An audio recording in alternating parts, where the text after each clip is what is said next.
Bonjour, c'est Denis de ADBO. Je suis très heureux de vous retrouver aujourd'hui pour parler de l'outil pot de peinture sur Mac. Pourquoi sur Mac? Parce que sur PC, c'est un peu différent. Donc nous verrons l'interface PC dans un prochain tuto. Alors sur Mac ou sur PC, de toute façon, l'outil est le même, c'est celui-là, c'est un pot de peinture. Son raccourci c'est B, B comme bucket de peinture.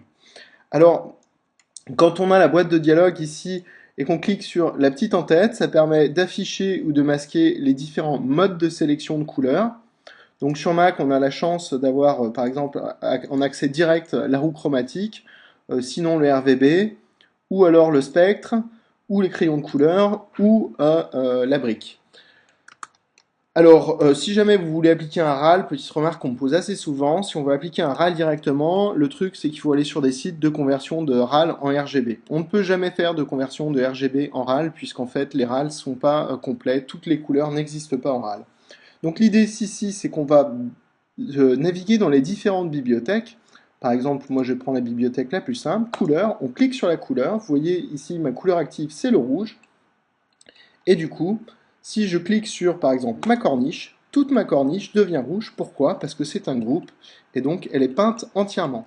Si jamais je cliquais, par exemple, sur les murs, tous mes murs et mes sols deviendraient rouges, parce que c'est aussi un groupe. Donc je vais faire CTRL Z, et ici, je vais prendre l'outil sélection, je vais double-cliquer, par exemple, dans mon groupe de murs et de sols pour rentrer en édition de mon groupe de murs et de sol, justement. Et là, maintenant, je vais pouvoir, par exemple, prendre une couleur et appliquer une couleur uniquement à certains murs et non pas à tout l'ensemble.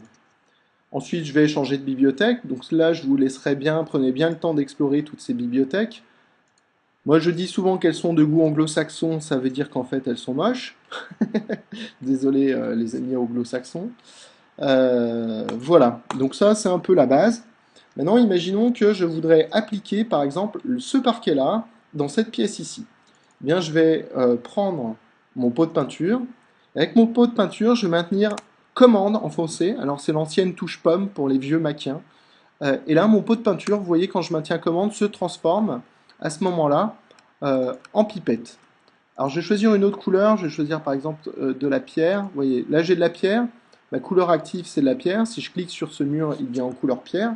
Et maintenant, si je veux récupérer la couleur de mon parquet ici, je maintiens pomme, je fais un clic et je relâche, et je clique ensuite sur mon autre parquet.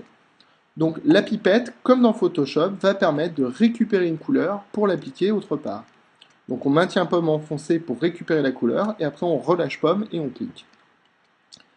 Voilà, petite remarque sinon pour modifier les couleurs. Donc on va cliquer sur la petite maison là, et on arrive dans une bibliothèque un peu particulière, qui est les bibliothèques dans mon modèle. La bibliothèque dans mon modèle, on voit qu'ici on retrouve les 4 couleurs que j'ai appliquées jusqu'à présent, le rouge, le rose et par exemple la brique et le parquet. Et si je veux modifier une couleur, par exemple mon rouge, je double-clique dessus.